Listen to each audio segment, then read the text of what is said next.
We just got some exciting new information about the upcoming free expansion for Total War Pharaoh, thanks to a recent Q&A on June 11th. We've got details about the new minor factions, the faction leaders leading those factions, campaign mechanics, including customizable turns per year, which I'm really happy about, and some other things that we're going to go over right now. So somebody wanted to know exactly which characters from Total War Saga Troy were coming over to Pharaoh, and what factions in Pharaoh those characters were going to be included in. Well, now we know. Ajax and Diomedes lead Boeotia, Achilles leads Aeolia, Odysseus leads Ithaca, Sarpedon leads the kingdom of Lycia, Rhesus leads Thrace, Agamemnon and his brother Menelaus lead Mycenae, Memnon leads Napata down in Egypt and is now a settled faction instead of a horde like he was in Troy, and Priam, Hector, Paris, and Aeneas all lead the Trojan faction. Someone else asked if the faction mechanics from Total War Saga Troy were also coming over with their associated characters, and the answer to that is a big fat no. They said there's going to be some echoes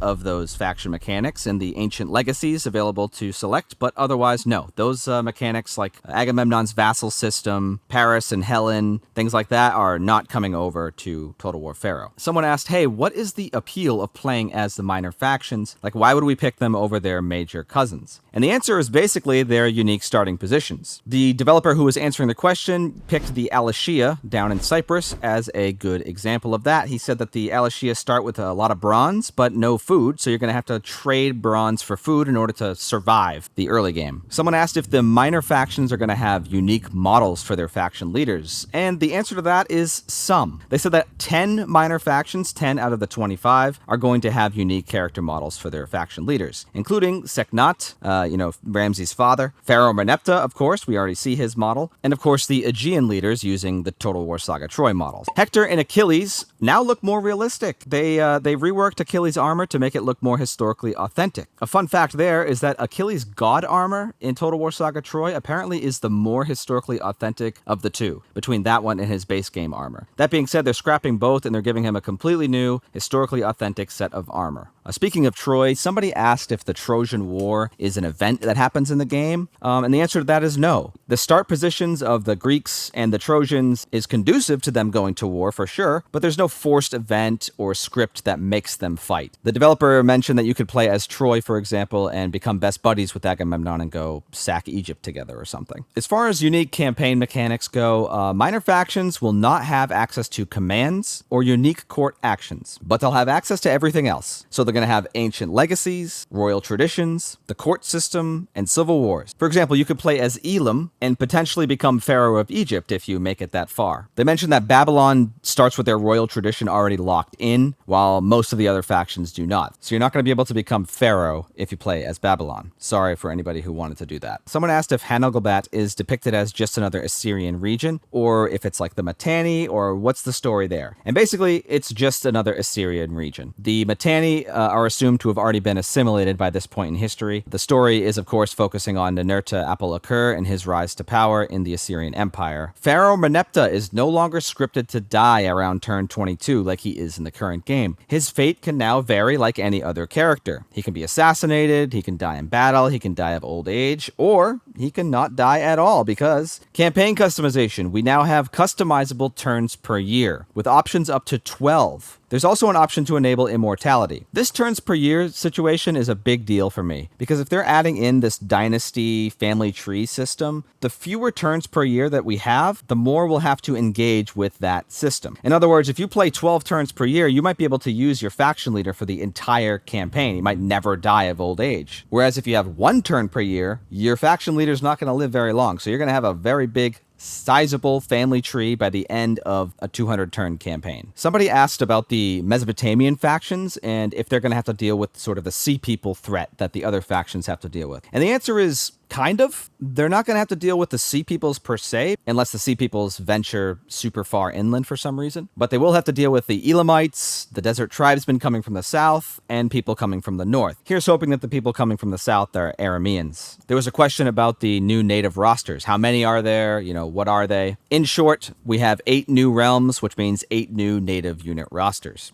including the Thracians and the Elamites. So if you play as Rhesus over in Thrace, you're going to have access to the Thracian native units. I'm not really sure then what faction units the Thracians are going to have. I'm guessing they're just going to have generic Greek ones. A little disappointing there, but at least we can recruit the native Thracians anyway. Recruiting native Elamites should be fun, assuming they do a good job making the Elamite units distinct, unique, and powerful. Someone asked about the Amazons. Are the Amazonian factions coming over from Troy? Short answer, no. They couldn't justify adding in the Amazons. There's just no historical evidence for them existing, so no. The Sea People are getting a big rework. So, as they are right now, they act a lot like the Chaos Invasion did in Warhammer 1 and 2, or the Huns did in Total War Attila. They're very scripted, they're sort of an endgame escalation event, and now that's not going to be the case, apparently. They're going to spawn in, and they're going to have campaign AI just like all the other factions. Some of them are going to continue to sack, raid, and raise across the Mediterranean, while others are going to settle down and form independent kingdoms. I think that's really cool. I just hope that they don't completely eliminate the whole Bronze Age collapse apocalyptic vibe that we have currently, because I really like that apocalyptic vibe.